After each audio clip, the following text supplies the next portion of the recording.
Hey guys, and welcome back to another YouTube video. In this video we're going through the Brisbane versus Collingwood game, in which Brisbane absolutely smoked Collingwood by 52 points in the end. I'm pretty sure I had Brisbane by like 23 something. I don't think I had many of the games this week especially going 50 plus points or anything. I think the most was like 30, and we've already had I think two absolute blowouts and a couple of really good games. But anyway, let's just jump into this game here. As you'll see here, we actually had only 100-point scorer in Bree Davey. We had Ali Anderson actually fail, and if you actually look at her stats, her scoring stats, you'll see Ali Anderson 28 in the second and the fourth quarters, and that was basically all that she did. So non-owners pretty much got away with it. If I had Goody, I would have lost only like 3 points on field, but I had Window, who spent more time forward this week. I cannot pick those poor Adelaide girls. So yeah, I lost 20 points in that one, but Ali Anderson didn't score particularly well, but I still think that she will be value in the double because she definitely did really struggle in that game, and they did run a tag with her, and I don't know if West Coast or Western Bulldogs will run a tag there because I don't think they necessarily have a tagger. Maybe Drennan is tagging for West Coast, but I don't think she will. So I think that Ali Anderson will be able to run away with it.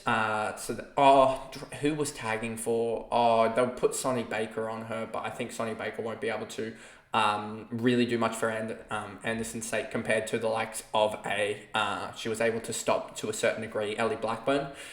But yeah, Ellinger 98, she was absolutely outstanding. 5 marks, 9 tackles for a 98. Grider, in 97. And are these girls actually midfielders? I just want to check here. Let me go to Stat Center. Position. Let me go. Club should be Brisbane. I just want to see this weekend's points. You have midfielder, defender, Grider could be actually interesting if we get the stats on where she was playing. Because yeah, she's gone 48. 49, 62, 97, and is now averaging 69. That could be interesting for the double game week if she is having a really good role because, but we just need to probably temper expectations after a big score.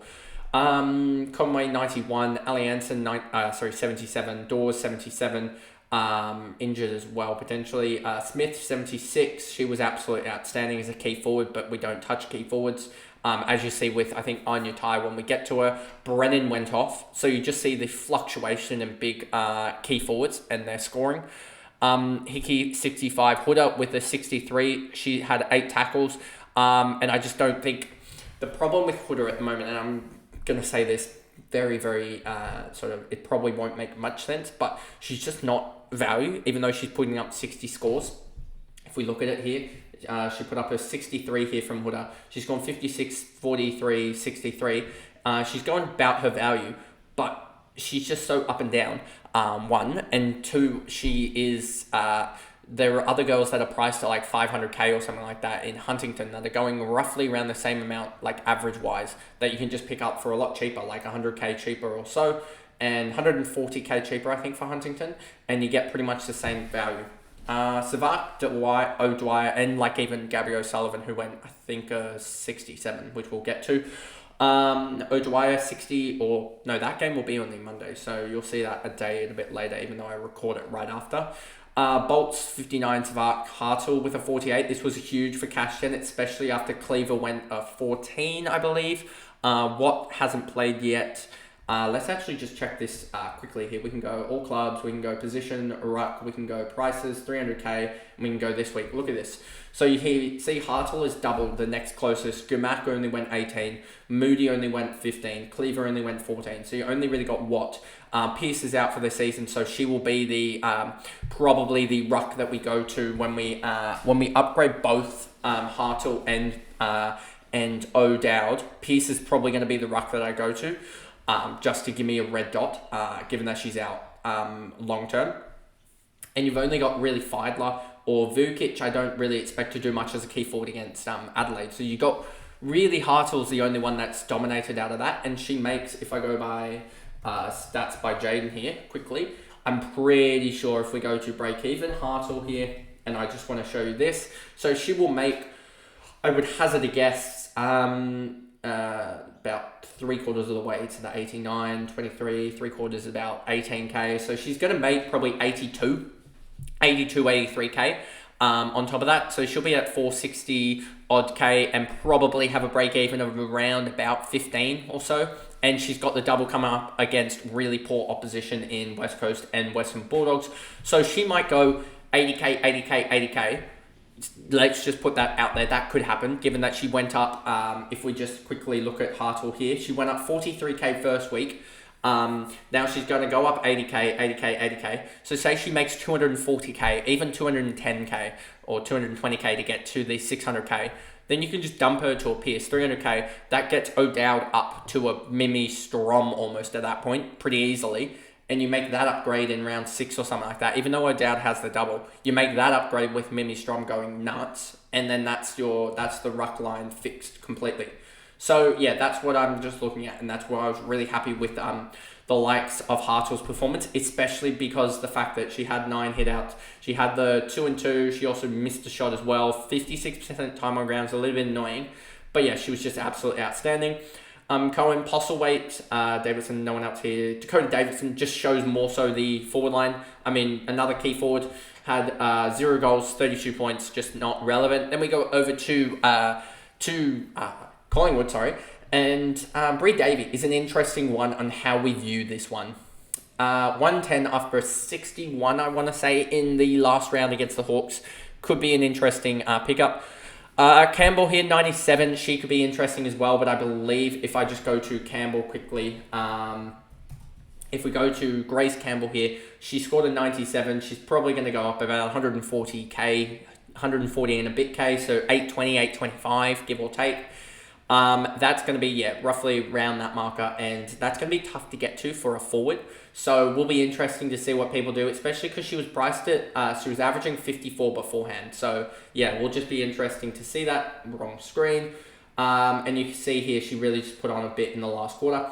Then we get to Rowe with a 66, Barnett 62, Benici a 60. And if you actually look at the end of the scoring, end of the game, Anderson was on about 57 with about 5 minutes to go. And I thought, this is absolutely perfect. She will be so cheap. She'll be like, at that point, she was about 28 to 30 off her break even, which would have put her, I believe, around about, that would have been around about the 80k down, which would have put her around the 1.45 mil, but now she's only going to be roughly about the 1.5 mil, give or take. But yeah, that was around, she was behind the likes of Benici with about 5 minutes to go, and she has an 85 break even, so she missed it by 8.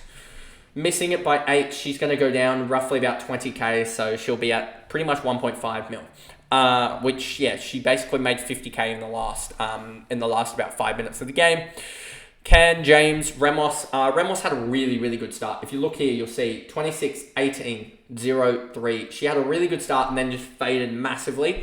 Ramos here, if we go here, so when she was on 40 with still time to go in the first half, I went, oh no.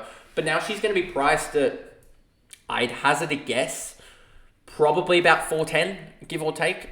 She scored, no, didn't she score a 47? Or was it, what did she score in the end? She scored a 47, sorry. So, no, she will be priced, give or take, about 430, actually. Sorry, not 410, 430. I thought she scored more of a 40. But yeah, 410 for her. She's still probably potentially a downgrade option, but I don't know if I have enough cash. But then again, I could go Ali Anson because Ali Anson has 100 less K that she has to gain. So maybe I can go Window, Goody, and Breed all out for and get Ramos, who will have the double cash generation from the double that she'll have. So maybe we go Ramos here because she probably will fire in one game. So that is something that I'm considering. She's probably one of the big targets to grab as she's a midfielder, has a 47 in her system. I don't think she had the best start. She didn't really gain cash in that first game, got a 43, 47, so she's going to start to really, I think, ramp it up a little bit. And yeah, I think she could make it to 510, 530, 550k quite easily after her double, because her break even will probably sit around about that, probably around the 10 marker, I would say. or that 15 marker again. So yeah, I think that she could easily make it that, and that 20 drops out of her system after the next game week, so that her break even's still going to be really low. So I think she's one to definitely look at and target. Porter, Frederick had a stinker. Schleicher's going after her double. She's just not had it in her hands. I don't know what they're doing, not giving her the kick-outs. Like, they're just not getting it deep enough, and it's just flying straight back into their zone. So I don't know what Collingwood are doing with their kick-outs. Sydney's 2 kick-outs against Collingwood in the first game. I know it's North Sydney, so a smaller ground.